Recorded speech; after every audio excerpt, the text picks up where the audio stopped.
ನಮಸ್ಕಾರ. ಮುಖ್ಯಾಂಶಗಳು. 65 ಸಾಧಕರು ಸಂಘ ಸಂಸ್ಥೆಗಳಿಗೆ ಇಂದು ಕರ್ನಾಟಕ ರಾಜ್ಯೋತ್ಸವ ಪ್ರಶಸ್ತಿ ಪ್ರದಾನ. ರಾಜ್ಯದ ಏಳಿಗೆಗೆ ಶ್ರಮಿಸಿದ ಮಹನೀಯರಿಗೆ ಗೌರವ. ಐಐಟಿ ದೆಹಲಿಯ 51ನೇ ಘಟಿಕೋತ್ಸವದಲ್ಲಿ ಇಂದು ಪ್ರಧಾನಿ ನರೇಂದ್ರ ಮೋದಿ ಭಾಗಿ. ವಿದ್ಯಾರ್ಥಿಗಳಿಗೆ ಪದವಿ ಪ್ರದಾನ. ನೂತನ ಮುಖ್ಯ ಮಾಹಿತಿ ಆಯುಕ್ತರಾಗಿ ಯಶವರ್ಧನ್ ಕುಮಾರ್ ಸಿನ್ಹಾ ಪದಗ್ರಹಣ. ಪ್ರತಿಜ್ಞಾವಿಧಿ ಬೋಧಿಸಿದ ರಾಷ್ಟ್ರಪತಿ ರಾಮನಾಥ್ ಕೋವಿಂದ್. ಅಮೆರಿಕ ಅಧ್ಯಕ್ಷೀಯ ಚುನಾವಣೆ ಫಲಿತಾಂಶದಲ್ಲಿ ಗೆಲುವಿನ ಸ್ಪಷ್ಟತೆ. ಡೆಮಾಕ್ರೆಟಿಕ್ ಪಕ್ಷದ ಜೋ ಬೈಡನ್ ಇಂಗಿತ. ವಾರ್ತೆಗಳ ವಿವರ. ಕನ್ನಡ ಮತ್ತು ಸಂಸ್ಕೃತಿ ಇಲಾಖೆಯಿಂದ ಇಂದು ಈ ವರ್ಷದ ರಾಜ್ಯೋತ್ಸವ ಪ್ರಶಸ್ತಿ ಪ್ರದಾನ ಸಮಾರಂಭ ಆಯೋಜಿಸಲಾಗಿದೆ. ಬೆಂಗಳೂರಿನ ರವೀಂದ್ರ ಕಲಾಕ್ಷೇತ್ರದಲ್ಲಿ ಬೆಳಗ್ಗೆ 11 ಗಂಟೆ 30 ನಿಮಿಷಕ್ಕೆ ಮುಖ್ಯಮಂತ್ರಿ ಬಿಎಸ್ ಯಡಿಯೂರಪ್ಪ ಪ್ರಶಸ್ತಿ ನೀಡಿ ಗೌರವಿಸಲಿದ್ದಾರೆ. 65ನೇ ಕರ್ನಾಟಕ ರಾಜ್ಯೋತ್ಸವ ಅಂಗವಾಗಿ 65 ಸಾಧಕರು ಮತ್ತು ಸಂಘ ಸಂಸ್ಥೆಗಳನ್ನು ಪ್ರಶಸ್ತಿಗೆ ಆಯ್ಕೆ ಮಾಡಲಾಗಿದೆ. ಕನ್ನಡ ಮತ್ತು ಸಂಸ್ಕೃತಿ ಸಚಿವ ಸಿಟಿ ರವಿ, ಸಚಿವ ಸಂಪುಟದ ಸದಸ್ಯರು ಹಾಗೂ ಮತ್ತಿತರ ಗಣ್ಯರು ಸಮಾರಂಭದಲ್ಲಿ ಪಾಲ್ಗೊಳ್ಳಲಿದ್ದಾರೆ. ಬಳಿಕ ಮಧ್ಯಾಹ್ನ ವಿಧಾನಸೌಧದ ಬ್ಯಾಂಕ್ವೆಟ್ ಹಾಲ್ನಲ್ಲಿ ಪ್ರಶಸ್ತಿ ಪುರಸ್ಕೃತರ ಗೌರವಾರ್ಥ ಕನ್ನಡ ಮತ್ತು ಸಂಸ್ಕೃತಿ ಇಲಾಖೆ ಭೋಜನಕೂಟ ಏರ್ಪಡಿಸಿದೆ. ರಾಜ್ಯೋತ್ಸವ ಪ್ರಶಸ್ತಿ ಪ್ರದಾನ ಸಮಾರಂಭವನ್ನು ದೂರದರ್ಶನದ ಚಂದನ ವಾಹಿನಿ ಮೂಲಕ ಬೆಳಗ್ಗೆ 11 ಗಂಟೆಗೆ ನೇರ ಪ್ರಸಾರವಿರಲಿದೆ. ಐಐಟಿ ದೆಹಲಿಯ 51ನೇ ಘಟಿಕೋತ್ಸವದಲ್ಲಿಂದು ಪ್ರಧಾನಿ ನರೇಂದ್ರ ಮೋದಿ ಮಾತನಾಡಲಿದ್ದಾರೆ. PhD, MTech, master of design, MBA ಮತ್ತು ಬಿಟೆಕ್ ವಿಭಾಗದ 2,000ಕ್ಕೂ ಹೆಚ್ಚು ವಿದ್ಯಾರ್ಥಿಗಳಿಗೆ ಇದೇ ಸಂದರ್ಭದಲ್ಲಿ ಪದವಿ ಪ್ರದಾನ ಮಾಡಲಾಗುತ್ತದೆ. ಘಟಿಕೋತ್ಸವದಲ್ಲಿ ಕೋವಿಡ್-19 ಸೋಂಕು ನಿಯಂತ್ರಣ ಕ್ರಮಗಳಿಗೆ ಆದ್ಯತೆ ನೀಡಲಾಗಿದ್ದು, ಸೀಮಿತ ಪ್ರಮಾಣದಲ್ಲಿ ಪಾಲ್ಗೊಳ್ಳಲು ಅವಕಾಶ ಕಲ್ಪಿಸಲಾಗಿದೆ. ಆನ್ಲೈನ್ ವೆಬ್ಕಾಸ್ಟ್ ಮೂಲಕ ಪ್ರತಿಯೊಬ್ಬ ವಿದ್ಯಾರ್ಥಿ, ಅವರ ಪಾಲಕರು, ಅತಿಥಿಗಳಿಗೆ ಪಾಲ್ಗೊಳ್ಳಲು ಅವಕಾಶ ಕಲ್ಪಿಸಲಾಗಿದೆ. ಇದೇ ಸಂದರ್ಭದಲ್ಲಿ ರಾಷ್ಟ್ರಪತಿಗಳ ಸ್ವರ್ಣ ಪದಕ, ಐಐಟಿ ನಿರ್ದೇಶಕರ ವಿಭಾಗದಲ್ಲಿ ಚಿನ್ನದ ಪದಕ, ಡಾ ಶಂಕರ್ ದಯಾಳ್ ಶರ್ಮಾ ಸೇರಿದಂತೆ 10 ಚಿನ್ನದ ಪದಕಗಳು ಹಾಗೂ ಸಂಸ್ಥೆಯಿಂದ ಕೊಡಮಾಡುವ ಬೆಳ್ಳಿ ಪದಕಗಳನ್ನು ಪ್ರದಾನ ಮಾಡಲಾಗುತ್ತದೆ. ಕೇಂದ್ರ ಶಿಕ್ಷಣ ಸಚಿವ ರಮೇಶ್ ಪೋಖ್ರಿಯಾಲ್ ನಿಶಾಂಕ್, ಶಿಕ್ಷಣ ಖಾತೆ ರಾಜ್ಯ ಸಚಿವ ಸಂಜಯ್ ಧೋತ್ರೆ ಮತ್ತಿತರರು ಸಮಾರಂಭದಲ್ಲಿ ಪಾಲ್ಗೊಳ್ಳಲಿದ್ದಾರೆ. ದೀಪಾವಳಿ ಹಬ್ಬದ ಸಂದರ್ಭದಲ್ಲಿ ಹಸಿರು ಪಟಾಕಿ ಬಳಸಲು ರಾಜ್ಯ ಸರ್ಕಾರ ಅನುಮತಿ ನೀಡಿದೆ. ಈ ಸಂಬಂಧ ಪತ್ರಿಕಾ ಹೇಳಿಕೆ ಬಿಡುಗಡೆ ಮಾಡಿರುವ ಮುಖ್ಯಮಂತ್ರಿ ಬಿಎಸ್ ಯಡಿಯೂರಪ್ಪ, ದೀಪಾವಳಿ ಹಬ್ಬದ ವೇಳೆ ಪಟಾಕಿ ಮಾರುವುದು ನಿಷೇಧಿಸುವ ಸಂಬಂಧ ಸಾರ್ವಜನಿಕರಿಂದ ಹಲವು ಸಲಹೆ ಅಭಿಪ್ರಾಯಗಳು ವ್ಯಕ್ತವಾಗಿವೆ. ಹೀಗಾಗಿ ದೀಪಾವಳಿ ಸಂದರ್ಭದಲ್ಲಿ ಹಸಿರು ಪಟಾಕಿಗಳಿಗೆ ಮಾತ್ರ ಅವಕಾಶ ನೀಡಲಾಗಿದೆ ಎಂದು ತಿಳಿಸಿದ್ದಾರೆ. ಕೋವಿಡ್-19 ಸೋಂಕು ನಿಯಂತ್ರಿಸಲು ರಾಜ್ಯ ಸರ್ಕಾರ ಈಗಾಗಲೇ ಅಗತ್ಯ ಕ್ರಮಗಳನ್ನು ಕೈಗೊಂಡಿದೆ. ಇಂತಹ ಪರಿಸ್ಥಿತಿಯಲ್ಲಿ ಸಾರ್ವಜನಿಕರು ಮತ್ತು ಮಕ್ಕಳ ಆರೋಗ್ಯ ದೃಷ್ಟಿಯಿಂದ ದೀಪಾವಳಿಯನ್ನು ಸರಳವಾಗಿ ಮತ್ತು ಅರ್ಥಗರ್ಭಿತವಾಗಿ ಆಚರಿಸುವುದು ಅಗತ್ಯವಾಗಿದೆ ಎಂದು ಹೇಳಿದ್ದಾರೆ. But in my state, I wanted to take decision as early as possible. To Is there too many conversions?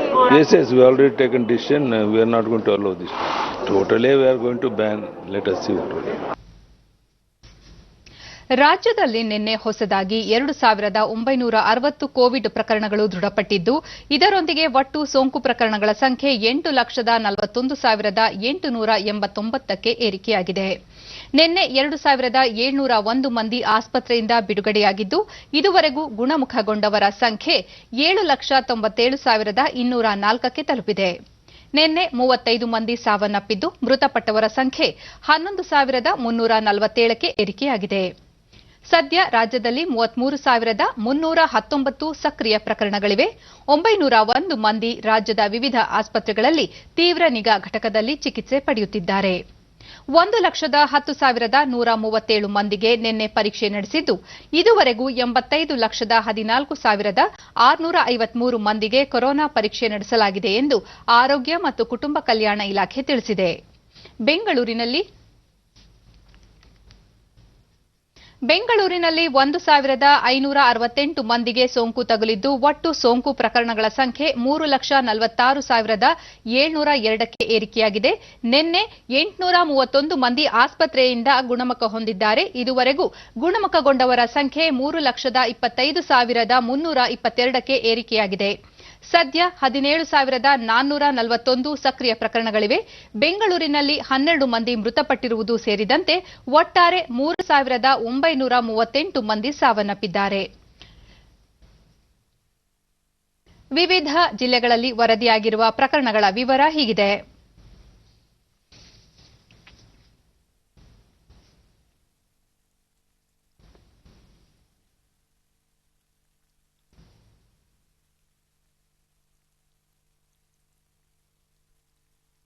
ಕಳೆದ 24 ಗಂಟೆಗಳಲ್ಲಿ ದೇಶದಲ್ಲಿ 50,357 ಹೊಸ ಕೊರೋನಾ ಸೋಂಕಿನ ಪ್ರಕರಣಗಳು ಪತ್ತೆಯಾಗಿದ್ದು, ಇದರೊಂದಿಗೆ ಒಟ್ಟು ಸೋಂಕಿತರ ಸಂಖ್ಯೆ 84,62,081ಕ್ಕೆ ಏರಿಕೆಯಾಗಿದೆ.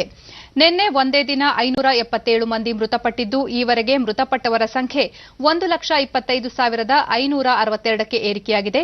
ಮರಣ ದರ ಶೇಕಡಾ 1.48ರಲ್ಲಿದೆ. 5,16,632 ಸೋಂಕಿತರು ವಿವಿಧ ಆಸ್ಪತ್ರೆಗಳಲ್ಲಿ ಚಿಕಿತ್ಸೆ ಪಡೆಯುತ್ತಿದ್ದಾರೆ. ಸಕ್ರಿಯ ಪ್ರಕರಣಗಳ ಪ್ರಮಾಣ ಶೇಕಡಾ 6.11ರಷ್ಟಿದೆ.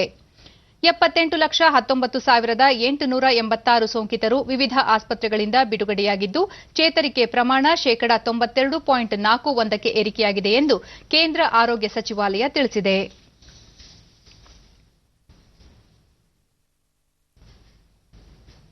ಪ್ರಧಾನಮಂತ್ರಿಯವರ ಉದ್ಯೋಗ ಸೃಜನೆ ಪಿಎಂಇಜಿಪಿ ಯೋಜನೆ ಹೆಸರಿನಲ್ಲಿ ಜನಸಾಮಾನ್ಯರನ್ನು ವಂಚಿಸುತ್ತಿರುವ ಕುರಿತು ದೂರುಗಳು ಬಂದಿದ್ದು, ಇಂತಹವರ ಮೇಲೆ ಕ್ರಮ ಕೈಗೊಳ್ಳುವುದಾಗಿ ಎಂಎಸ್ಎಂಇ ಸಚಿವಾಲಯ ಎಚ್ಚರಿಕೆ ನೀಡಿದೆ. ಈ ಯೋಜನೆಯಡಿ ಅರ್ಜಿ ಸಲ್ಲಿಕೆ, ಹಣ ಬಿಡುಗಡೆಯ ಸಂಪೂರ್ಣ ಪ್ರಕ್ರಿಯೆ ಆನ್ಲೈನ್ ಮೂಲಕ ನಡೆಯುತ್ತಿದ್ದು, ಈ ವ್ಯವಸ್ಥೆ ಅತ್ಯಂತ ಪಾರದರ್ಶಕವಾಗಿದೆ. ಇಲ್ಲಿ ಯಾವುದೇ ಶುಲ್ಕ ಪಡೆಯುವುದಿಲ್ಲ. ಈ ಸಂಬಂಧ ಸಾರ್ವಜನಿಕರು ಮತ್ತು ಉದ್ಯಮಶೀಲರಾಗುವವರು ಎಚ್ಚರಿಕೆ ವಹಿಸಬೇಕು ಎಂದು ಹೇಳಿದೆ. ಪಿಎಂಇಜಿಪಿ ಯೋಜನೆಯಡಿ ಸಾಲ ದೊರಕಿಸಿಕೊಡುವುದಾಗಿ ಕೆಲವು ಖಾಸಗಿ ವ್ಯಕ್ತಿಗಳು ಮತ್ತು ಏಜೆನ್ಸಿಗಳು ಆಮಿಷ ಒಡ್ಡುತ್ತಿರುವ ಮತ್ತು ಸಾಲ ಮಂಜೂರಾತಿ ಪತ್ರಗಳನ್ನು ನೀಡಿ ಹಣ ವಸೂಲಿ ಮಾಡಿ ವಂಚಿಸುತ್ತಿರುವ ಬಗ್ಗೆ ಸಚಿವಾಲಯಕ್ಕೆ ದೂರುಗಳು ಬಂದಿವೆ. ಈಗಾಗಲೇ ಪೊಲೀಸ್ ಪ್ರಾಧಿಕಾರಿಗಳಿಗೆ ಈ ಕುರಿತು ದೂರು ನೀಡಲಾಗಿದ್ದು, ಸೂಕ್ತ ತನಿಖೆ ನಡೆಸಿ ತಪ್ಪಿತಸ್ಥರ ಮೇಲೆ ಕ್ರಮ ಕೈಗೊಳ್ಳಲಾಗುವುದು. ಇಂತಹ ವ್ಯಕ್ತಿಗಳ ಬಗ್ಗೆ ಎಚ್ಚರಿಕೆ ವಹಿಸುವಂತೆ ಸಚಿವಾಲಯ ಮನವಿ ಮಾಡಿದೆ. ಬಿಹಾರದ 3ನೇ ಹಾಗೂ ಅಂತಿಮ ಹಂತದ ವಿಧಾನಸಭಾ ಚುನಾವಣೆಗೆ ಮತದಾನ ಪ್ರಗತಿಯಲ್ಲಿದೆ. ವ್ಯಾಪಕ ಬಿಗಿ ಭದ್ರತೆ ನಡುವೆ ಬಿಹಾರದ ಕೃಷ್ಣಗಂಜ್, ಕತಿಹಾರ್, ಮಾದೇಪುರ, ಸುಪೌಲ್ ಸೇರಿ 15 ಜಿಲ್ಲೆಗಳ 78 ವಿಧಾನಸಭಾ ಕ್ಷೇತ್ರಗಳಿಗೆ ಮತದಾನ ನಡೆಯುತ್ತಿದೆ. ವಾಲ್ಮೀಕಿ ನಗರ್ ಲೋಕಸಭಾ ಕ್ಷೇತ್ರಕ್ಕೂ ಉಪಚುನಾವಣೆ ನಡೆಯುತ್ತಿದೆ. ಬೆಳಗ್ಗೆ 7 ಗಂಟೆಗೆ ಮತದಾನ ಆರಂಭವಾಗಿದ್ದು, ಸಂಜೆ 6 ಗಂಟೆಯ ತನಕ ಮತದಾನಕ್ಕೆ ವ್ಯವಸ್ಥೆ ಮಾಡಲಾಗಿದೆ. ಸುಮಾರು 2,35,00,000 ಮತದಾರರು ಕಣದಲ್ಲಿರುವ 110 ಮಹಿಳೆಯರನ್ನೊಳಗೊಂಡಂತೆ 1,204 ಅಭ್ಯರ್ಥಿಗಳ ಭವಿಷ್ಯ ನಿರ್ಧರಿಸಲಿದ್ದಾರೆ. ವಾಲ್ಮೀಕಿ ನಗರ, ರಾಮನಗರ, ಸಿಂಬ್ರಿ, ಭಕ್ತಿಯಾರ್ಪುರ್ ಮತ್ತು ಮಹಿಷಿ ನಕ್ಸಲ್ ಬಾಧಿತ ವಿಧಾನಸಭಾ ಕ್ಷೇತ್ರಗಳಲ್ಲಿ ಸಂಜೆ 4 ಗಂಟೆಯವರೆಗೆ ಮತದಾನ ನಡೆಯಲಿದೆ. ಮುಕ್ತ ಮತ್ತು ಶಾಂತಿಯುತ ಚುನಾವಣೆಗಾಗಿ ಎಲ್ಲ ರೀತಿಯ ವ್ಯವಸ್ಥೆ ಕಲ್ಪಿಸಲಾಗಿದೆ. ಕೋವಿಡ್-19 ಸೋಂಕು ನಿಯಂತ್ರಣ ಕ್ರಮಗಳ ಅನ್ವಯ ಮತದಾನಕ್ಕೆ ವ್ಯವಸ್ಥೆ ಮಾಡಲಾಗಿದ್ದು, ಪ್ರತಿಯೊಬ್ಬರೂ ಮಾಸ್ಕ್ ಧರಿಸಿ ವ್ಯಕ್ತಿಗತ ಅಂತರ ಪಾಲನೆ ಮಾಡುವಂತೆ ಸೂಚಿಸಲಾಗಿದೆ. ದೇಹದ ಉಷ್ಣಾಂಶ ತಪಾಸಣೆ ಮಾಡಿ ಸ್ಯಾನಿಟೈಸರ್ ಮೂಲಕ ಕರ ಶುದ್ದೀಕರಣ ಮಾಡಿಕೊಂಡು ಮತದಾನ ಮಾಡಲು ಅವಕಾಶ ಕಲ್ಪಿಸಲಾಗಿದೆ ಎಂದು ಚುನಾವಣಾಧಿಕಾರಿಗಳು ಹೇಳಿದ್ದಾರೆ.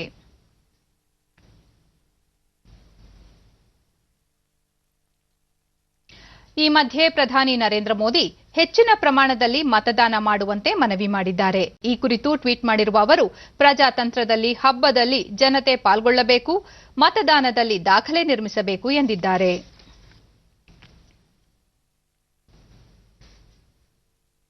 ನೂತನ ಮುಖ್ಯ ಮಾಹಿತಿ ಆಯುಕ್ತರಾಗಿ ಯಶವರ್ಧನ್ ಕುಮಾರ್ ಸಿನ್ಹಾ ಇಂದು ಅಧಿಕಾರ ಸ್ವೀಕರಿಸಿದರು. ರಾಷ್ಟ್ರಪತಿ ಭವನದಲ್ಲಿಂದು ರಾಷ್ಟ್ರಪತಿ ರಾಮನಾಥ್ ಕೋವಿಂದ್ ಸಿನ್ಹಾ ಅವರಿಗೆ ಪ್ರತಿಜ್ಞಾವಿಧಿ ಬೋಧಿಸಿದರು. ಕಾರ್ಯಕ್ರಮದಲ್ಲಿ ಪ್ರಧಾನಿ ನರೇಂದ್ರ ಮೋದಿ ಸೇರಿದಂತೆ ಹಲವು ಗಣ್ಯರು ಹಾಜರಿದ್ದರು.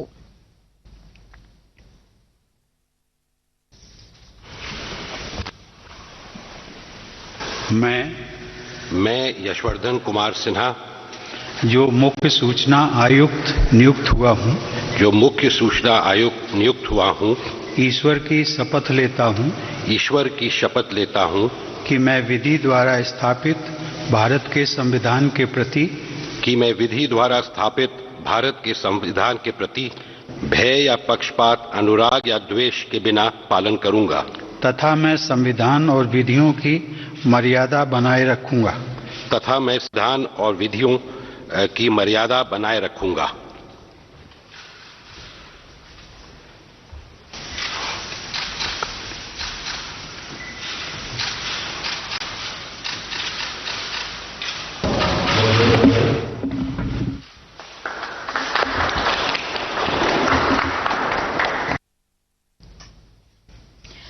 ಪರಿವೀಕ್ಷಣೆ ಮಾಡುವ ರಿಸ್ಯಾಟ್ ಸರಣಿಯ EOS 01 ಹಾಗೂ 9 ವಿದೇಶಿ ವಾಣಿಜ್ಯ ಉಪಗ್ರಹವನ್ನು ಇಂದು ಇಸ್ರೋ ಉಡಾವಣೆ ಮಾಡಲಿದೆ. ಈ ವರ್ಷ ಇಸ್ರೋದಿಂದ ಇದೇ ಮೊದಲ ಉಡಾವಣೆಯಾಗಿದೆ. PSLV-C-49 ಉಪಗ್ರಹ ಉಡಾವಣಾ ವಾಹಕದಿಂದ ಇಂದು ಮಧ್ಯಾಹ್ನ 3:02 ಶ್ರೀಹರಿಕೋಟಾದ ಸತೀಶ್ ಧವನ್ ಬಾಹ್ಯಾಕಾಶ ಕೇಂದ್ರದಿಂದ ಉಪಗ್ರಹಗಳ ಉಡಾವಣೆಗೆ ಎಲ್ಲಾ ಸಿದ್ಧತೆ ಮಾಡಿಕೊಳ್ಳಲಾಗಿದೆ. EOS 01 ಉಪಗ್ರಹ ಎಲ್ಲ ರೀತಿಯ ಹವಾಮಾನ, ಹಗಲು ಮತ್ತು ರಾತ್ರಿ ವೇಳೆಯಲ್ಲಿ ಭೂ ಪರಿವೀಕ್ಷಣೆ ಮಾಡುವ ಸಾಮರ್ಥ್ಯ ಹೊಂದಿರುವ ಅತ್ಯಾಧುನಿಕ ತಂತ್ರಜ್ಞಾನವನ್ನು ಒಳಗೊಂಡಿದೆ. ಮೋಡದ ಮೂಲಕವೂ ಭೂಮಿಯ ಮೇಲೆ ಕಣ್ಗಾವಲು ಹಾಕುವ ಕೃಷಿ, ಅರಣ್ಯ, ಭೂಮಿಯ ತೇವಾಂಶ ಪತ್ತೆ ಮಾಡುವ ಭೌಗೋಳಿಕ, ಕರಾವಳಿ ಭಾಗದಲ್ಲಿ ನಿಗಾ ಇರುವ ಪ್ರವಾಹ ಪರಿಸ್ಥಿತಿ ಕುರಿತು ಮಾಹಿತಿ ನೀಡುವ ತಂತ್ರಜ್ಞಾನವನ್ನು ಇದು ಹೊಂದಿದೆ. ಇದಲ್ಲದೆ 9 ವಿದೇಶಿ ವಾಣಿಜ್ಯ ಉಪಗ್ರಹಗಳ ಪೈಕಿ ತಲಾ 4 ಅಮೆರಿಕ, ಲಕ್ಸಂಬರ್ಗ್ ಹಾಗೂ 1 ಲಿಥುವೇನಿಯಾ ರಾಷ್ಟ್ರಕ್ಕೆ ಸೇರಿದೆ. ಅಂತರಿಕ್ಷ ಸಚಿವಾಲಯದ ನ್ಯೂ ಸ್ಪೇಸ್ ಇಂಡಿಯಾ ಲಿಮಿಟೆಡ್ NSIL-ನೊಂದಿಗೆ ವಾಣಿಜ್ಯ ಒಪ್ಪಂದದ ಅಡಿಯಲ್ಲಿ ಈ ಉಪಗ್ರಹಗಳನ್ನು ಉಡಾವಣೆ ಮಾಡಲಾಗುತ್ತಿದೆ. ಬೆಂಗಳೂರಿನ ಕೆಲವು ಬಡಾವಣೆಗಳಲ್ಲಿ ಸಮರ್ಪಕ ಕುಡಿಯುವ ನೀರು ಪೂರೈಕೆ ಹಾಗೂ ಒಳಚರಂಡಿ ವ್ಯವಸ್ಥೆ ಕಲ್ಪಿಸುವ ಕುರಿತು ನಗರಾಭಿವೃದ್ಧಿ ಸಚಿವ ಬೈರತಿ ಬಸವರಾಜ್ ಬೆಂಗಳೂರಿನಲ್ಲಿ ನಿನ್ನೆ ಜಲಮಂಡಳಿ ಅಧಿಕಾರಿಗಳೊಂದಿಗೆ ಸಭೆ ನಡೆಸಿದರು. ಸಭೆಯಲ್ಲಿ ಜಲಮಂಡಳಿ ಕೈಗೊಂಡಿರುವ ಕುಡಿಯುವ ನೀರು ಮತ್ತು ಒಳಚರಂಡಿ ವ್ಯವಸ್ಥೆ ಪ್ರಗತಿ ಕುರಿತು ಮಾಹಿತಿ ಪಡೆದರು. ಜಲಮಂಡಳಿ ಅಧ್ಯಕ್ಷ ಎನ್ ಜಯರಾಮ್, ಮುಖ್ಯ ಅಭಿಯಂತರರು ಸೇರಿದಂತೆ ಹಲವು ಅಧಿಕಾರಿಗಳು ಸಭೆಯಲ್ಲಿ ಉಪಸ್ಥಿತರಿದ್ದರು.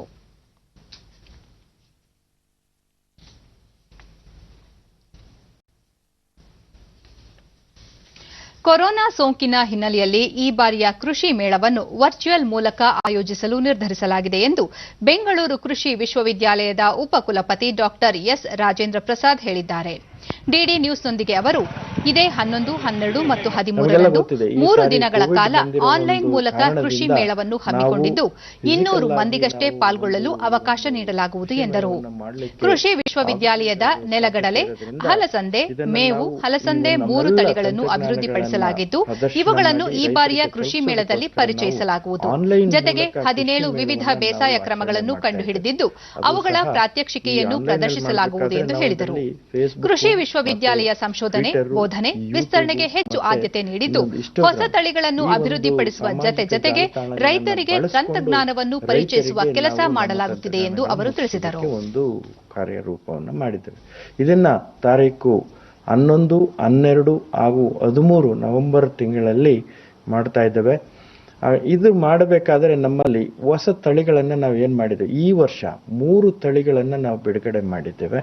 ಅದರಲ್ಲಿ 1 ನೆಲಗಡಲೆ, 2 ಅಲಸಂದೆ, ಮತ್ತೊಂದು ಮೇವು ಅಲಸಂದೆ. ಇದರ ಜೊತೆಗೆ ಸುಮಾರು 17 ಬೇಸಾಯ ಕ್ರಮಗಳನ್ನು, ಹೊಸ ಬೇಸಾಯ ಕ್ರಮಗಳನ್ನು ನಾವು ಕಂಡುಹಿಡಿದಿದ್ದೇವೆ. ಅದನ್ನು ಸಹ ನಾವು ಪ್ರಾತ್ಯಕ್ಷಿಕವಾಗಿ ರೈತರಿಗೆ ತೋರಿಸ್ತೇವೆ. ಇದರಲ್ಲಿ ನಾನು ಮೊದಲೇ ಹೇಳಿದಂಗೆ ಕೋವಿಡ್ ಇರೋ ಒಂದು ದೃಷ್ಟಿಯಿಂದ ಸುಮಾರು 200 ಜನಗಳಿಗೆ ಅಷ್ಟೇ ನಾವು ಒಂದು ಅವಕಾಶಗಳನ್ನು ಫಿಸಿಕಲ್ ಆಗಿ ಬರಲಿಕ್ಕೆ ಮಾಡಿದ್ದೇವೆ.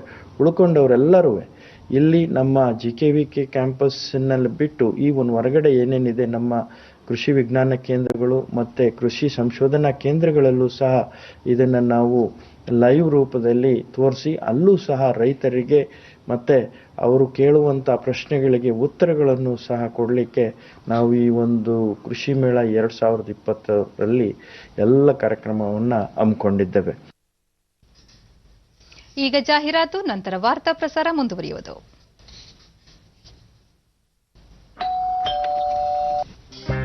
ಗಿಫ್ಟ್ ಬಂದಿದೆ.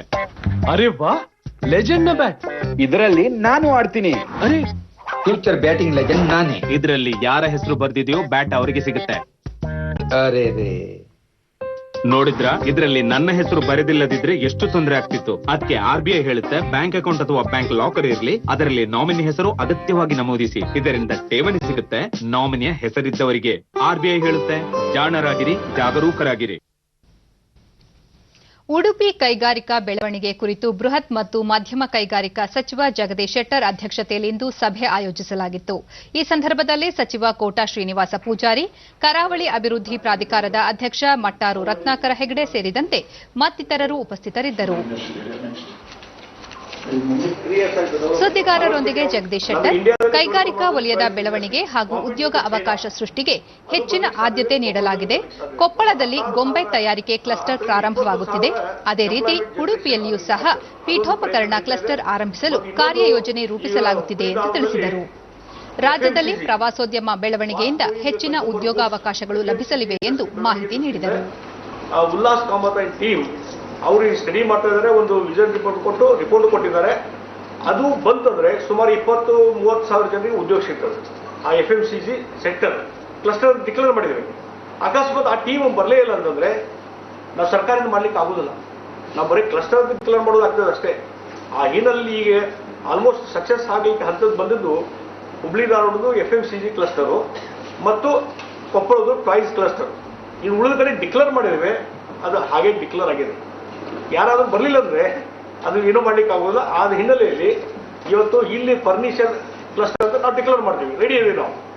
ಆದ್ರೆ ಅದಕ್ಕೆ ಇನ್ವೆಸ್ಟರ್ಸ್ ಬರಬೇಕು. ನಾವು ಹೇಳೋದು ಅದು ನಿಮ್ಮ ಕಡೆ ಎನ್ಕರೇಜ್ಮೆಂಟ್ ಬೇಕು. ಇನ್ನು ಮೇಲಾದ್ರೂ ಪ್ರವಾಸೋದ್ಯಮ ಹೆಚ್ಚಿಗೆ ಆದ್ರೆ ಅದು ಒಂದು ಇನ್ಕಮ್ ಜನರೇಷನ್ ಆಗ್ತದೆ, ಸ್ಥಳೀಯರಿಗೆ ಉದ್ಯೋಗ ಸಿಗಲಿಕ್ಕೆ ಸಾಧ್ಯ. ಆ ಪ್ರಯತ್ನ ಇವತ್ತು ನಾವು ಮಾಡಬೇಕಾಗಿದೆ. ದೇಶದಲ್ಲಿ ಕೋವಿಡ್-19 ನಿಗ್ರಹಕ್ಕೆ ವಿವಿಧ ಲಸಿಕೆಗಳು ಪ್ರಯೋಗ ಹಂತದಲ್ಲಿದ್ದು, ಕೆಲವು ತಿಂಗಳಲ್ಲಿ ಲಸಿಕೆ ಯಶಸ್ವಿಯಾಗುವ ನಿರೀಕ್ಷೆ ಇರುವುದರಿಂದ ಉಡುಪಿ ಜಿಲ್ಲೆಯಲ್ಲಿ ಕೋವಿಡ್ ಲಸಿಕಾ ಸಂಗ್ರಹ ಕೊಠಡಿಯನ್ನು ಸಿದ್ದಗೊಳಿಸಲಾಗಿದೆ. ಆರೋಗ್ಯ ಮತ್ತು ಕುಟುಂಬ ಕಲ್ಯಾಣ ಇಲಾಖೆಯು ಸುಮಾರು 2,82,00,000 ಡೋಸ್ ಲಸಿಕೆಯನ್ನು ಸಂಗ್ರಹಿಸುವ ಸಾಮರ್ಥ್ಯದ ಕೊಠಡಿಯನ್ನು ನಿರ್ಮಿಸಿದೆ. ಕೆಪಿಎಂಇ ಕಾಯ್ದೆಯಡಿ ನೋಂದಣಿಯಾಗಿ ವೈದ್ಯಕೀಯ ಸೇವೆ ಒದಗಿಸುತ್ತಿರುವ 982 ಖಾಸಗಿ ಹಾಗೂ 82 ಸರ್ಕಾರಿ ಆಸ್ಪತ್ರೆಗಳ ಸಿಬ್ಬಂದಿಗೆ ಲಸಿಕೆ ನೀಡಲು ಮಾಹಿತಿ ಕಲೆ ಹಾಕಲಾಗಿದೆ. ಕೇಂದ್ರ ಸರ್ಕಾರ ಈ ಕುರಿತು ಡಿಡಿ ನ್ಯೂಸ್ನೊಂದಿಗೆ ಜಿಲ್ಲಾ ವೈದ್ಯಾಧಿಕಾರಿ ಡಾ ಸುಧೀಂದ್ರ ಚಂದ್ರಸೂಡ, ಕೊರೋನಾ ಲಸಿಕೆ ಸಂಗ್ರಹ ಹಾಗೂ ವಿತರಣೆಗೆ ಜಿಲ್ಲೆಯಲ್ಲಿ ಅಗತ್ಯ ಸಿದ್ಧತೆಗಳನ್ನು ಮಾಡಿಕೊಳ್ಳಲಾಗುತ್ತಿದೆ. ಈಗಾಗಲೇ 77 ಶೈತ್ಯಾಗಾರ ಕೇಂದ್ರಗಳನ್ನು ಗುರುತಿಸಲಾಗಿದ್ದು, ಲಸಿಕೆ ಸಾಗಾಣಿಕೆಗೆ ಅವಶ್ಯವಿರುವ ವಸ್ತುಗಳನ್ನು ಸಿದ್ಧಪಡಿಸಿಕೊಳ್ಳಲಾಗುತ್ತಿದೆ ಎಂದು ಮಾಹಿತಿ ನೀಡಿದರು. ಕೇಂದ್ರಗಳಲ್ಲಿ ನಾವು ನಮ್ಮ ಡೇಟಾಬೇಸ್ ಅನ್ನು ಇದನ್ನು ಮಾಹಿತಿಯನ್ನು ಪಡೆದು ಈವಾಗಲೇ ಸುಮಾರು 98% ಈ ಕಾರ್ಯದಲ್ಲಿ ನಾವು ತೊಡಗಿಸಿಕೊಂಡಿದ್ದೇವೆ ಹಾಗೂ ಜಯಶಾಲಿ ಆಗಿದ್ದು ಸಹ. ಸೊ ಆದ್ದರಿಂದ ಈ ಕೋವಿಡ್-19 ತಡೆಯುವ ಒಂದು ಉದ್ದೇಶದಿಂದ ಈ ಲಸಿಕೆಯನ್ನು ಯಾವ ಥರ ನಾವು ಶೇಖರಣೆ ಮಾಡಬೇಕು ಅನ್ನೋ ಒಂದು ವಿಚಾರದಲ್ಲಿ ನಮ್ಮ ಉಡುಪಿ ಜಿಲ್ಲೆಗೆ ಈ ಸಾಧಾರಣ ಒಂದು ತಿಂಗಳ ಹಿಂದೆಯೇ ಕೂಲಿನ್ ವಾಕರನ್ನು ಆಫೀಸಿನ ತಳಾಂತಸ್ತಿನಲ್ಲಿ ನಾವು ಇದನ್ನು ರೆಡಿ ಮಾಡಿಕೊಂಡಿದ್ದೇವೆ. ಕೊರೋನಾ ಸೋಂಕಿನಿಂದಾಗಿ ಲಾಕ್ಡೌನ್ ಘೋಷಿಸಿದ ಮೇಲೆ ಕಳೆದ ಹಲವು ತಿಂಗಳಿಂದ ಉತ್ಪಾದನೆ, ಉದ್ಯೋಗ ವಹಿವಾಟು ಇಲ್ಲದೆ ಕಾರ್ಮಿಕರು ಹಾಗೂ ಮಾಲೀಕರು ಸವಾಲುಗಳನ್ನು ಎದುರಿಸಬೇಕಾಯಿತು. ಲಾಕ್ಡೌನ್ ಹಿಂತೆಗೆದ ಮೇಲೆ ಕಾರ್ಖಾನೆಗಳು ಮತ್ತೆ ಚಟುವಟಿಕೆ ಆರಂಭಿಸಿದ್ದು, ನಿಧಾನವಾಗಿ ವ್ಯಾಪಾರ ವಹಿವಾಟು ವೃದ್ಧಿಸುತ್ತಿದೆ. ಜೀನ್ಸ್ ಉದ್ಯಮಕ್ಕೆ ಹೆಸರಾದ ಬಳ್ಳಾರಿಯ 100 ಜೀನ್ಸ್ ಪ್ಯಾಂಟ್ ತಯಾರಿಕಾ ಕಾರ್ಖಾನೆಗಳು ಮತ್ತೆ ಕೆಲಸ ಆರಂಭಿಸಿದ್ದು, ಉದ್ಯೋಗ ಇಲ್ಲದ ಸಂಕಷ್ಟದಲ್ಲಿದ್ದ ಕಾರ್ಮಿಕರು ಮುಖದಲ್ಲಿ ನೆಮ್ಮದಿ ಮೂಡಿದೆ. ಕಳೆದ ತಿಂಗಳಿಂದ ಹಬ್ಬಗಳು ಆರಂಭವಾಗಿದ್ದು, ಗೌರಿ ಗಣೇಶ ಹಬ್ಬಕ್ಕೆ ಉತ್ತಮ ಬೇಡಿಕೆ ಸೃಷ್ಟಿಯಾಗಿದ್ದು, ದೀಪಾವಳಿ, ಮಕರ ಸಂಕ್ರಾಂತಿ, ಕ್ರಿಸ್ಮಸ್ ಇತ್ಯಾದಿ ಹಲವು ಹಬ್ಬಗಳು ಆರಂಭವಾಗಲಿದ್ದು, ತರಹೇವಾರಿ ಬಟ್ಟೆಗಳ ಜೊತೆಗೆ ಜೀನ್ಸ್ ಪ್ಯಾಂಟ್ ಕಾರ್ಖಾನೆಗಳಿಗೆ ಉತ್ತಮ ಬೇಡಿಕೆ ಸೃಷ್ಟಿಯಾಗಿದೆ. ಬಳ್ಳಾರಿ ಹಲವು ಕಾರ್ಖಾನೆಗಳು ತಮ್ಮ ಉತ್ಪನ್ನಗಳನ್ನು ವಿದೇಶಗಳಿಗೂ ರಫ್ತು ಮಾಡುತ್ತಿದ್ದು, ಮಾಲೀಕರು ರಫ್ತು ಬೇಡಿಕೆ ಸೃಷ್ಟಿಯಾಗುವ ನಿರೀಕ್ಷೆಯಲ್ಲಿದ್ದಾರೆ. ಇನ್ನು ಹಲವು ತಿಂಗಳಿಂದ ವ್ಯಾಪಾರ ವಹಿವಾಟು ಕೆಲಸ ಸಂಪಾದನೆ ಇಲ್ಲದೆ ಸಂಕಷ್ಟದಲ್ಲಿದ್ದ ಕಾರ್ಮಿಕರು ಈಗ ಕಾರ್ಖಾನೆಗಳಲ್ಲಿ ರಾತ್ರಿ ಹಗಲು ಕೆಲಸ ಮಾಡುತ್ತಿದ್ದಾರೆ. ಸಾವಿರಾರು ಕಾರ್ಮಿಕರು ನಿತ್ಯ ನೆರೆಯ ಆಂಧ್ರಪ್ರದೇಶದಿಂದ ಬಂದು ಬಳ್ಳಾರಿಯ ಜೀನ್ಸ್ ಪ್ಯಾಂಟ್ ಕಾರ್ಖಾನೆಗಳಲ್ಲಿ ಕೆಲಸ ಮಾಡುತ್ತಿದ್ದು, ಲಾಕ್ಡೌನ್ ಸಂಕಷ್ಟಗಳು ಪರಿಹಾರವಾಗಿ ಜೀವನ ನಿರ್ವಹಣೆ ಸಾಧ್ಯವಾಗುತ್ತಿದೆ ಎನ್ನುತ್ತಾರೆ. ಡಿಡಿ ನ್ಯೂಸ್ನೊಂದಿಗೆ ಕರ್ನೂಲು ಜಿಲ್ಲೆಯ ಕಾರ್ಮಿಕ ಯರಸ್ವಾಮಿ, ಕಾರ್ಖಾನೆಗಳಲ್ಲಿ ಈಗ ನಿತ್ಯ ಕೆಲಸ ಸಿಗುತ್ತಿದ್ದು, ಜೀವನ ನಿರ್ವಹಣೆ ಸುಧಾರಿಸುತ್ತಿದೆ ಎಂದು ತಿಳಿಸಿದರು. ಮೇಲೆ ಅವಲಂಬನೆ ಆಗಿದ್ದೀವಿ. ಈಗ ಈ ಒಂದು ಅಂಗಡಿಯಿಂದ ನಮಗೆ ಲಾಕ್ಡೌನ್ ಓಪನ್ ಆದಾಗಿಂದ ತುಂಬಾ ಸಂತೋಷ ಆಗ್ತಾ ಇದೆ ಮತ್ತು ಇದರಿಂದ ನಮ್ಮ ಜೀವನ ಸಾಗಿಸ್ತಾ ಇದೀವಲ್ಲ, ಇದರ ಮೇಲೆ ಡಿಪೆಂಡ್ ಆಗಿದ್ದೀವಿ ಸರ್. ನಾವು ಸೀಸನ್ ಬಂದ್ಬಿಟ್ಟು ಬಹಳ ಫುಲ್ ಸೆಲ್ಲಿಂಗ್ ನಲ್ಲಿ ಇದೆ ಸರ್. ವಿತ್ ಪ್ರಾಡಕ್ಟ್ ಕೂಡ ಬಹಳ ಹೆಚ್ಚಾಗ್ತಾ ಇದಾವ. ಕೆಲಸ ಕೂಡ ನಮಗೆ ಬಹಳ ಇದೆ. ನಮ್ಗೆ ಎಷ್ಟು ಕೆಲಸ ಇದ್ರೆ ಅಷ್ಟು ತುಂಬಾ ಚೆನ್ನಾಗಿ ಅನ್ಸುತ್ತೆ ಸರ್.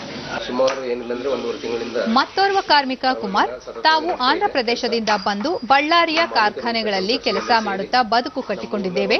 ಸರ್ಕಾರ ಲಾಕ್ಡೌನ್ ತೆಗೆದಿರುವುದರಿಂದ ಈಗ ಜೀನ್ಸ್ ಪ್ಯಾಂಟ್ಗಳಿಗೆ ಬೇಡಿಕೆ ಸೃಷ್ಟಿಯಾಗಿದ್ದು ಕೆಲಸವೂ ಸಿಗುತ್ತಿದೆ ಎಂದು ತಿಳಿಸಿದರು. ಸೇಫ್ ಆಗಿದೆ ಸರ್. ಸತತವಾಗಿ ಸುಮಾರು ಏನಿಲ್ಲ ಅಂದ್ರೆ ಒಂದು 6-7 ತಿಂಗಳಿಂದ ಕೆಲಸನೇ ಇಲ್ಲ. ಈಗ ಕೆಲಸ ಸ್ಟಾರ್ಟ್ ಆಗಿ 1.5 ತಿಂಗಳ ಹತ್ರ ಬರ್ತಾ ಇದೆ. ಸತತವಾಗಿ ಕೆಲಸ ನಡ್ತಾ ಇದೆ. ಸಂಸಾರ ಜೀವನ ಕೂಡ ಸಾಫಿಯಾಗಿ ಎಲ್ಲ ಸೇಫ್. ವಾಕರ್ ಜೀನ್ಸ್ ಘಟಕದ ಮಾಲೀಕ ಭರತ್ ಮುತ್ತ ಲಾಕ್ಡೌನ್ ತೆಗೆದ ಮೇಲೆ ಹಬ್ಬಗಳು ಆರಂಭವಾಗಿದ್ದು ಉತ್ತಮ ಬೇಡಿಕೆ ಸೃಷ್ಟಿಯಾಗುತ್ತಿದೆ. ಹೀಗಾಗಿ ಕಾರ್ಮಿಕರಿಗೆ ನಿತ್ಯ ಕೆಲಸ ಸಿಗುತ್ತಿದ್ದು ವಿದೇಶಗಳಿಂದ ಆಮದು ಬೇಡಿಕೆ ಸೃಷ್ಟಿಯಾಗುವ ನಿರೀಕ್ಷೆ ಇದೆ ಎಂದರು. ಇದು ಸೀಸನ್ ಇದೆ, ಆ ಸೀಸನ್ ನಲ್ಲಿ ಚೆನ್ನಾಗಿ ಇರಬಹುದು ಅಂತ ನಮ್ದು ಆಶಾ ಇದೆ ಅಂತ ಕೆಲಸ ಸ್ಟಾರ್ಟ್ ಆಗ್ಬಿಟ್ಟಿದೆ. ನಮ್ಮ ಪ್ರಾಡಕ್ಟ್ ಸೌತ್ ಏಷ್ಯನ್ ಕಂಟ್ರಿನಲ್ಲಿ ಎಕ್ಸ್ಪೋರ್ಟ್ ಮಾಡ್ತಿದ್ದಿದೆ, ಶ್ರೀಲಂಕಾ, ಆಮೇಲೆ ಮೇನ್ಲಿ ಡೊಮೆಸ್ಟಿಕ್ ಮಾರ್ಕೆಟ್ ಇದೆ. ಬಟ್ ಆಲ್ ಸ್ಟೇಟ್ ಸ್ಟಾರ್ಟ್ ಆಗ್ಬಿಟ್ಟಿದೆ. ಏನ್ ಲಾಕ್ಡೌನ್ ಆಗಿದ್ದು ಫೋಲೆಕ್ಸ್ ಜೀನ್ಸ್ ಕಾರ್ಖಾನೆ ಮಾಲೀಕ ಮಲ್ಲಿಕಾರ್ಜುನ ಜೀನ್ಸ್ ಪ್ಯಾಂಟ್ಗಳಿಗೆ ಬೇಡಿಕೆ ಸೃಷ್ಟಿಯಾಗುತ್ತಿದ್ದು ಹಬ್ಬಗಳಿಂದಾಗಿ ಉತ್ತಮ ಬೇಡಿಕೆ ಬರುತ್ತಿದ್ದು ತಯಾರಿಕೆ ಭರದಿಂದ ಸಾಗಿದೆ ಎಂದು ಮಾಹಿತಿ ನೀಡಿದರು. ನಾವೀಗ ಇದೆಲ್ಲ ದಕ್ಷಿಣ ಭಾರತಕ್ಕೆ ಕಳಿಸ್ತಾ ಇದೀವಿ. ಎಲ್ಲ ಸ್ಟೇಟ್ ಅಲ್ಲಿ ಆಂಧ್ರ ಪ್ರದೇಶ ಇದೆ, ತೆಲಂಗಾಣ ಇದೆ, ತಮಿಳುನಾಡು ಇದೆ, ಕೇರಳ ಇದೆ, ಕರ್ನಾಟಕ ಇದೆ. ಇಷ್ಟು ಇದಕ್ಕೆ ರಾಜ್ಯಗಳು ಕಳಿಸ್ತಾ ಇದೀವಿ. ಎಕ್ಸ್ಪೋರ್ಟ್ ಇನ್ನೂ ಸ್ಟಾರ್ಟ್ ಆಗಿಲ್ಲ. ಎಕ್ಸ್ಪೋರ್ಟ್ ನಾವು ಮಾಡ್ತಾ ಇದೀವಿ. ಈಗ ಕೆಲವು ಅನಾನುಕೂಲ ಕಾರಣದಿಂದ ಎಕ್ಸ್ಪೋರ್ಟ್ ನಮ್ದು ಇನ್ನೂ ಪ್ರಾರಂಭ ಆಗಿಲ್ಲ. ಮೋಸ್ಟ್ಲಿ ಅದು ಕೂಡ. ಕೊರೋನಾ ಸೋಂಕು ಕುರಿತು ಜಾಗೃತಿ ಮೂಡಿಸುವ ಉದ್ದೇಶದಿಂದ ಸಮುದಾಯ ರಂಗ ಸಂಸ್ಥೆ ಕಾರ್ಮಿಕ ಜೀವಿಗಳಿಗೆ ಶರಣು ಬೀದಿ ರಂಗ ನಮನ ಎಂಬ ಹೆಸರಿನಲ್ಲಿ ರಾಜ್ಯಾದ್ಯಂತ ಬೀದಿ ನಾಟಕ ಜಾಥಾ ಹಮ್ಮಿಕೊಂಡಿದೆ. ಹಿರಿಯ ರಂಗಕರ್ಮಿ ಪ್ರಸನ್ನ ಜಾಥಾ ಪರಿಕಲ್ಪನೆ ರೂಪಿಸಿದ್ದು ಬೆಂಗಳೂರಿನಿಂದ ಆರಂಭವಾಗಿ ದಾಬಸ್ಪೇಟೆ, ತುಮಕೂರು, ಚಿಕ್ಕಮಗಳೂರು ಮೂಲಕ ಸಾಗಿ ಶಿವಮೊಗ್ಗದ ಹೆಗ್ಗೋಡಿನಲ್ಲಿ ಜಾಥಾ ಸಮಾರೋಪಗೊಳ್ಳಲಿದೆ. ಈ ಹಿನ್ನೆಲೆಯಲ್ಲಿ ಬೆಂಗಳೂರು ಗ್ರಾಮಾಂತರ ಜಿಲ್ಲೆಯ ದಾಬಸ್ಪೇಟೆಯಲ್ಲಿ ಸಮುದಾಯ ತಂಡದ ರಂಗ ಕಲಾವಿದರು ಕೊರೋನಾ ಸೋಂಕಿನ ಸಮಯದಲ್ಲಿ ಜನರು ಪಾಲಿಸಬೇಕಾದ ಸುರಕ್ಷತಾ ಕ್ರಮಗಳು, ಉದ್ಯೋಗ ಕಾಪಾಡಿಕೊಳ್ಳುವುದು, ಜೀವನ ನಿರ್ವಹಣೆ, ನೇಕಾರರ ಬದುಕು ಬವಣೆ ಇತ್ಯಾದಿಗಳ ಕುರಿತು ಬೀದಿ ನಾಟಕ ಪ್ರದರ್ಶಿಸಿದರು. ನೂರಾರು ಸಂಖ್ಯೆಯಲ್ಲಿ ಪ್ರೇಕ್ಷಕರು ಬೀದಿಗಳಲ್ಲಿ ನಿಂತು ನಾಟಕವನ್ನು ನೋಡುವ ಮೂಲಕ ಜಾಗೃತಿ ಪಡೆದುಕೊಂಡರು. ಗೌರವಪೂರ್ವಕವಾಗಿ ಕಳಿಸಿಕೊಡಲು ಸಾಧ್ಯವೇ ಆಗಲಿಲ್ಲ. ಮಾನವೀಯತೆಯನ್ನು ಮರೆತು ಮನುಷ್ಯರು ನಡೆದುಕೊಂಡ ರೀತಿ ನಿಜಕ್ಕೂ ಆಘಾತಕರ. ಚಪ್ಪಾಳೆ ತಟ್ಟಿ, ಶಂಕ ಊದಿ, ಹಣತೆ ಹಚ್ಚಿದ ಮಂದಿಯಲ್ಲಿ ಸ್ವಲ್ಪನಾದ್ರೂ ಮಾನವೀಯತೆಯ ಬೆಳಕು ಮೂಡಿದಿದ್ರೆ ಇಂತಹ ಘಟನೆ ನಡೀತಾ ಇರಲಿಲ್ಲ.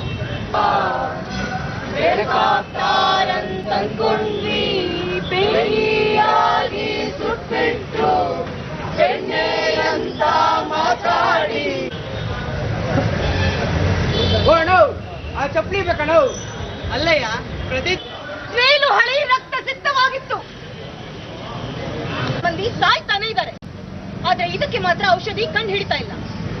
ಗ್ರಾಮೀಣ ಬಡವರು. ಈ ವೇಳೆ ಡಿಡಿ ನ್ಯೂಸ್ನೊಂದಿಗೆ ಹಿರಿಯ ರಂಗಕರ್ಮಿ ಪ್ರಸನ್ನ ಕಳೆದ 8 ತಿಂಗಳಿಂದ ನಿಂತು ಹೋಗಿದ್ದ ರಂಗ ಚಟುವಟಿಕೆಗಳನ್ನು ಮತ್ತೆ ಆರಂಭಿಸಲಾಗಿದೆ.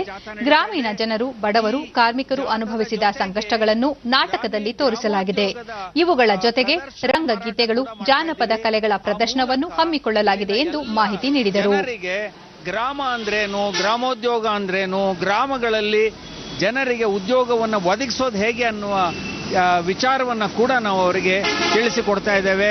ಕೊರೋನಾ ಸಂಕಷ್ಟ ಕಾಲದಲ್ಲಿ ನಮ್ಮ ನಾಟಕಕಾರ ಶಶಿಧರ್ ಬಾರಿಘಾಟ್ ಮಾರಕ ಕೊರೋನಾ ಸೋಂಕು ಜಗತ್ತನ್ನು ಸಾಕಷ್ಟು ಬಾಧಿಸಿದೆ.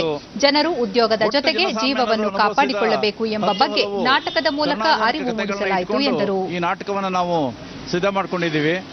ಇವತ್ತಿನ ಸಂದರ್ಭದಲ್ಲಿ ಒಂದು ಪರ್ಯಾಯವಾದಂಥ ವ್ಯವಸ್ಥೆ ಬೇಕಾಗತ್ತೆ ಎಲ್ಲ ತರದಲ್ಲೂ. ಆ ತರದ ವ್ಯವಸ್ಥೆಗೆ ಪ್ರೇರಣೆ ಕೊಡೋ ತರದ ಈ ಜಾಥಾವನ್ನ ನಾವು ಆಲೋಚನೆ ಮಾಡ್ಕೊಂಡಿರುವಂತದ್ದು. ಆನ್ಲೈನು, ಝೂಮು, ನಿರ್ದೇಶಕ ಮಾಲ್ತೇಶ್ ಜೀವಂತ ಕಲೆ ನಾಟಕವನ್ನು ವೆಬಿನಾರ್ ಅಥವಾ ಆನ್ಲೈನ್ ಮೂಲಕ ಮಾಡಲು ಸಾಧ್ಯವಿಲ್ಲ. ಹೀಗಾಗಿ ಬೀದಿ ನಾಟಕವನ್ನು ಪ್ರದರ್ಶಿಸುತ್ತಿದ್ದೇವೆ ಎಂದು ಮಾಹಿತಿ ನೀಡಿದರು. ಸಮುದಾಯದ ಆಶಯ ಕೂಡ ಅದೇ, ನಾವು ಜನರ ಒಳಗೆ ಇರೋದು. ಸೊ ಬೀದಿ ನಾಟಕ ಶುರು ಮಾಡಿದ್ವಿ. ಅದು ಕೊರೋನಾ ಕುರಿತು, ಅಂದ್ರೆ ಕೊರೋನಾದ ಬೇರೆ ಬೇರೆ ಪರಿಣಾಮಗಳ ಬಗ್ಗೆ, ಕೊರೋನಾದಿಂದ ಡಾಕ್ಟರ್ಗಳಿಗೆ ಆದ ತೊಂದರೆ, ಕೈಮಗ್ಗಕ್ಕಾದ ತೊಂದರೆ, ವಲಸೆ ಕಾರ್ಮಿಕರು ಅನುಭವಿಸಿದ ನೋವು, ಇವನ್ನೆಲ್ಲ ಇಟ್ಕೊಂಡು ಕೊರೋನಾ ಕಾನ್ಸಿಕ್ವೆನ್ಸಸ್ ಅಂತ ಹೇಳ್ಬೋದು, ಅದ್ರ ಬಗ್ಗೆ ನಾವು ಸಮುದಾಯ ಬೀದಿ ನಾಟಕ ಮಾಡಿದ್ವಿ. ಮೂಲಕ ನಾವು ಜನಕ್ಕೆ ಕಲಾವಿದೆ ಲಾವಣಿಕಾ ನಾಟಕ ನೂರಾರು ವರ್ಷಗಳಿಂದ ಜನರಿಗೆ ಅರಿವು ಮೂಡಿಸುವ ಮೂಲಕ ಜನಸ್ನೇಹಿ ಕಲೆ ಎಂದು ಹೆಸರಾಗಿದೆ. ಹೀಗಾಗಿ ಬೀದಿ ನಾಟಕದ ಮೂಲಕ ಕೊರೋನಾ ಜಾಗೃತಿ ಪ್ರದರ್ಶನ ಹಮ್ಮಿಕೊಳ್ಳಲಾಗಿದೆ ಎಂದರು. ನಾಟಕ ಒಂದು ಒಳ್ಳೆ ಮಾಧ್ಯಮ, ತುಂಬಾ ಎಫೆಕ್ಟಿವ್ ಮಾಧ್ಯಮ ಅಂತ ಹೇಳ್ತೀವಿ ಸರ್. ಅದೇ ಸರ್, ಜನಕ್ಕೆ ಹೇಳ್ತೀವಿ ನಾವು ಇವೆಲ್ಲ ಫಾಲೋ ಮಾಡಿ ಆದಷ್ಟು ಕಮ್ಮಿ ಮಾಡಬಹುದು, ಈ ಸೋಂಕು ಹರಡೋದನ್ನ ಕಮ್ಮಿ ಮಾಡಬಹುದು ನಾವು. ಕೊರೋನಾ ಜಾಗೃತಿ ಬಗ್ಗೆ ಇವರು ಪ್ರೇಕ್ಷಕ ನಟರಾಜು ನಾಟಕದಿಂದ ಕೊರೋನಾ ಜಾಗೃತಿ ಜೊತೆಗೆ ಸಂಕಷ್ಟ ಕಾಲದಲ್ಲಿ ಜನರು ವಹಿಸಬೇಕಾದ ಎಚ್ಚರಿಕೆ ಬಗ್ಗೆಯೂ ತಿಳಿಯಿತು ಎಂದು ಅಭಿಪ್ರಾಯಪಟ್ಟರು. ಸ್ವಂತ ಬಿಸ್ನೆಸ್ ಮಾಡಿರ್ಬೋದು, ಕಂಪ್ನಿಗೆ ಹೋಗೋದು, ಎಲ್ಲರೂ ಕೂಡ ಹೊಟ್ಟೆಪಾಡಲ್ಲಿ ಕೆಲಸ ಮಾಡಿರ್ತಕ್ಕಂಥವ್ರು ಮನೆಗೆ ಹೋಗಿದ್ದಾರೆ. ಕೆಲವರು ಅವರಿಗೆ ಸರ್ಕಾರ ಉದ್ಯೋಗ ಒದಸಕ್ಕಂತ ಕೆಲಸನ ಸರ್ಕಾರ ಮಾಡಬೇಕು ಅಂತ ನಾನು ಈ ಮುಖಾಂತರ ಕೇಳ್ಕೊಂತೀನಿ ಸರ್. ಈ ಸಂದರ್ಭದಲ್ಲಿ ಕೊರೋನಾದಲ್ಲಿ ಲಾಕ್ಡೌನ್ ಆದಾಗ, ಸೀಲ್ ಡೌನ್ ಆದಾಗ ಏನು ನಡೀತಾ ಇತ್ತು, ಆಮೇಲೆ ಅದರಿಂದ ಪುಣೆಯ ನ್ಯಾಷನಲ್ ಡಿಫೆನ್ಸ್ ಅಕಾಡೆಮಿಯಲ್ಲಿ 139ನೇ ಬ್ಯಾಚ್ನ 217 ಕೆಡೆಟ್ಗಳ ನಿರ್ಗಮನ ಪಥ ಸಂಚಲನ ಇಂದು ನಡೆಯಿತು. ತರಬೇತಿ ಪಡೆದ ಕೆಡೆಟ್ಗಳಿಂದ ಆಕರ್ಷಕ ಪಥ ಸಂಚಲನ ನಡೆಯಿತು. The passing out parade is being reviewed by Chief of Air Staff, Air Chief Marshal Rakesh Kumar Singh Bhadoria. Onto the parade ground is Academy Cadet Captain Utkarsh Sharma. The parade, which you're about to witness, was earlier marched in from inside the ramparts of the fort. Drill inculcates discipline, which is the bedrock of military life. To those of you who haven't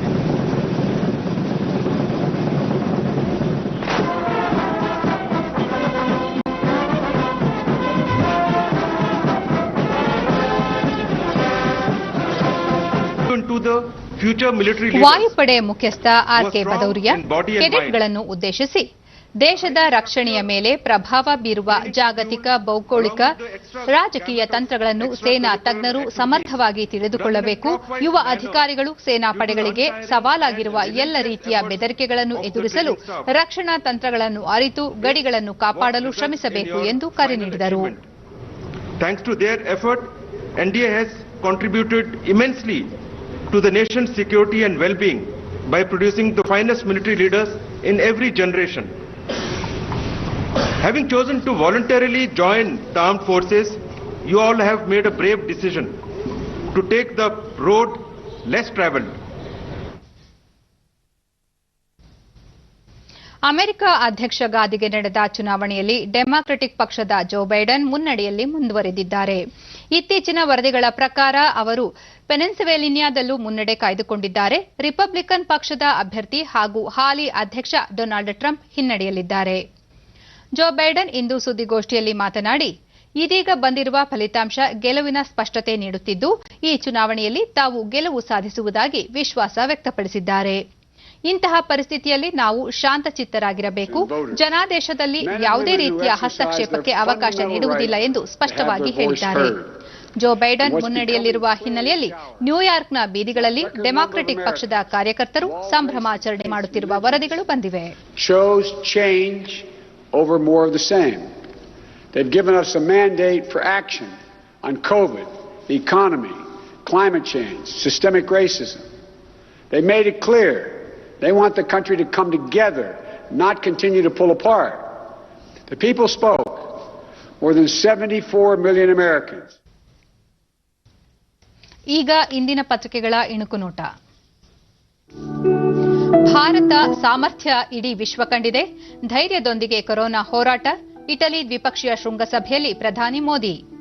ಜನೌಷಧಿ ಕೇಂದ್ರಗಳಲ್ಲಿ ಶೀಘ್ರವೇ ಆಯುರ್ವೇದ ಔಷಧಿ. ಹುಬ್ಬಳ್ಳಿಯಲ್ಲಿ ಜನೌಷಧಿ ಕೇಂದ್ರದ ಪ್ರಾಂತೀಯ ಕಚೇರಿ. ಶರಾವತಿ ಸಂತ್ರಸ್ತರು ಜಂಟಿ ಸರ್ವೆಗೆ ಸೂಚನೆ. ಮುಳುಗಡೆ ಸಂತ್ರಸ್ತರಿಗೆ ಜಮೀನು ಮಂಜೂರಾತಿ ಪ್ರಕ್ರಿಯೆಗೆ 3 ತಿಂಗಳ ಗಡುವು. ಅತ್ಯಾಧುನಿಕ ಆಂಬ್ಯುಲೆನ್ಸ್ ಸೇವೆಗೆ ಯೋಜನೆ. ಸೋಂಕು ಪತ್ತೆ ಪ್ರಮಾಣ 4% ಇಳಿಕೆ. ಸಮನ್ವಯ ಸಭೆಯಲ್ಲಿ ಬಿಬಿಎಂಪಿ ಆಯುಕ್ತರ ಹೇಳಿಕೆ. ಮರಣ ಪ್ರಮಾಣ 1% ಕುಸಿತ. ಇವು ಇಂದಿನ ಪತ್ರಿಕೆಗಳ ಪ್ರಮುಖ ಸುದ್ದಿ. ಉಳಿದಂತೆ ದೀಪಾವಳಿಗೆ ಪಟಾಕಿ ನಿಷೇಧ. ಕೊರೋನಾ ಹಬ್ಬುವ ಭೀತಿಗೆ ಸರ್ಕಾರ ಕ್ರಮ. ಶಾಲೆ ಆರಂಭ ಸದ್ಯಕ್ಕಿಲ್ಲ. ಕಾಲೇಜು ಆರಂಭಿಸಿ ಬಳಿಕ ಶಾಲೆಗಳ ಬಗ್ಗೆ ತೀರ್ಮಾನ. ಕೊಡಗಿನಲ್ಲಿ ನಕ್ಸಲ್ ನಿಗ್ರಹ ದಳದ ಕ್ಯಾಂಪ್. ರಾಜ್ಯದಲ್ಲಿ ನಕ್ಸಲ್ ಚಟುವಟಿಕೆ ಮಟ್ಟ. ಗೃಹ ಸಚಿವ ಬಸವರಾಜ ಬೊಮ್ಮಾಯಿ. ವಾಟ್ಸ್ಆಪ್ ಪಾವತಿ ಸೌಲಭ್ಯ ಆರಂಭ. ಎನ್ಪಿಸಿಐ ಅಭಿವೃದ್ಧಿಪಡಿಸಿರುವ ವ್ಯವಸ್ಥೆ ಸಂದೇಶದ ಜೊತೆಗೆ ಹಣವನ್ನು ಕಳಿಸಬಹುದು.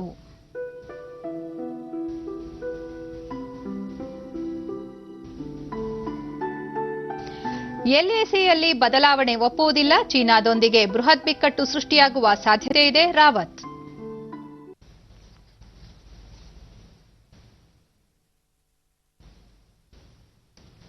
ಕೊನೆಯಲ್ಲಿ ಮತ್ತೊಮ್ಮೆ ಮುಖ್ಯಾಂಶಗಳು.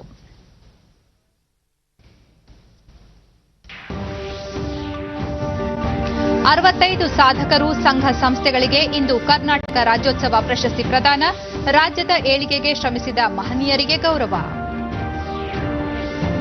ಐಐಟಿ ದೆಹಲಿಯ 51ನೇ ಘಟಿಕೋತ್ಸವದಲ್ಲಿ ಇಂದು ಪ್ರಧಾನಿ ನರೇಂದ್ರ ಮೋದಿ ಭಾಗಿ, ವಿದ್ಯಾರ್ಥಿಗಳಿಗೆ ಪದವಿ ಪ್ರದಾನ.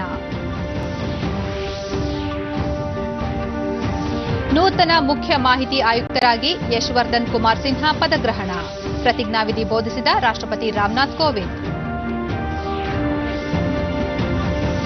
ಅಮೆರಿಕ ಅಧ್ಯಕ್ಷೀಯ ಚುನಾವಣೆ ಫಲಿತಾಂಶದಲ್ಲಿ ಗೆಲುವಿನ ಸ್ಪಷ್ಟತೆ, ಡೆಮಾಕ್ರೆಟಿಕ್ ಪಕ್ಷದ ಜೋ ಬೈಡನ್ ಇಂಗಿತ. ವೀಕ್ಷಕರೇ ಗಮನಿಸಿ, ರಾಜ್ಯೋತ್ಸವ ಪ್ರಶಸ್ತಿ ಪ್ರದಾನ ಸಮಾರಂಭದ ನೇರ ಪ್ರಸಾರ ಇದೀಗ ಆರಂಭವಾಗಲಿದೆ. ನಮ್ಮ ಮುಂದಿನ ವಾರ್ತಾ ಪ್ರಸಾರ ಮಧ್ಯಾಹ್ನ 1 ಗಂಟೆಗೆ ಡಿಡಿ ಚಂದನದಲ್ಲಿ. ನಮಸ್ಕಾರ.